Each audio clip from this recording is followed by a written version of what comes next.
Hi friends, జెట్పే app download చేసుకున్న తర్వాత ముందుగా దాంట్లో మనం రిజిస్ట్రేషన్ అవ్వాల్సి ఉంటుంది. రిజిస్ట్రేషన్ అయ్యేదానికి మనము 599 రూపాయలు అనే అమౌంట్ను పే చేయాల్సి ఉంటుంది.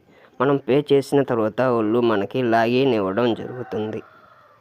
లాగిన్ ఇచ్చిన తర్వాత రీఛార్జులు చేసుకునే ఆప్షన్ ఉంటుంది. రీఛార్జుల్లో మనం నెంబర్ ఎంటర్ చేసి ఆ తర్వాత మనది ఏ సిమ్ అయితే ఆ సిమ్ పేరు ఎంటర్ చేసి ఆ తర్వాత అమౌంట్ని ఎంటర్ చేసుకోవాల్సిగా ఉంటుంది.